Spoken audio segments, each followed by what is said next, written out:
அன்பின் மொழியில் பிறரை பாராட்டுதல் என்று இன்றைக்கு நாம் பார்க்க போகின்றோம். ஆண்டவராகிய இயேசு கிறிஸ்து இந்த உலகத்தில் வாழ்ந்தபோது அநேகரை பாராட்டி இருக்கிறாங்க. அதில் வேதாகம பதிவும் இருக்குது. 3 முக்கியமான நிகழ்வை நான் சொல்லணும்னு ஆசைப்பட்றேன். முதலாவது, ஏழை விதவையின் காணிக்கை. தன்னிடத்தில் இருந்த 2 காசையும் காணிக்கை பெட்டியில் போட்ட ஏழை விதவையின் காணிக்கையை சீஷர்களின் முன்னிலையில் ஆண்டவர் பாராட்டினதை வேதம் பதிவு செய்து வைத்திருக்கிறது. 2வது, 100க்கு அதிபதியின் விசுவாசம். தன்னுடைய வேலைக்காரன் சுகவீனமாக இருக்கிறான், நீங்கள் ஒரு வார்த்தை சொன்னால் போதும், அப்பொழுது அவன் சுகமாவான்னு 100க்கு அதிபதியின் விசுவாசத்தை எல்லாருக்கும் முன்னிலையிலும் ஏசப்பா பாராட்டினாங்க. 3வது, மரியாளின் வாஞ்சை. மார்த்தாள் அநேக காரியங்களை குறித்து கவலைப்பட்டு கொண்டிருக்கும் போது மரியாள் தன்னை விட்டு எடுபடாத நல்ல பங்கை தெரிந்து கொண்டாங்கன்னு மரியாளுடைய வாஞ்சையை குறித்து ஏசப்பா பாராட்டினதை பார்க்க முடியுது.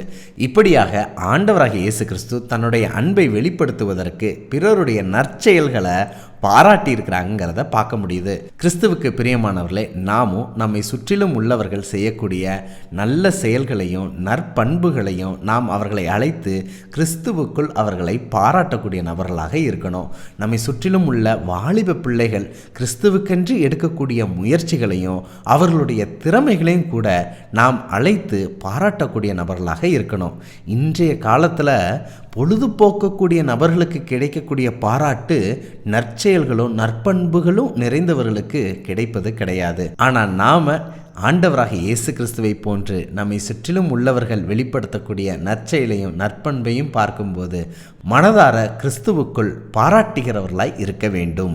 பகிர்வோம் இயேசுவை என்றும் அன்புடன் பைபிள் ஸ்கூல்.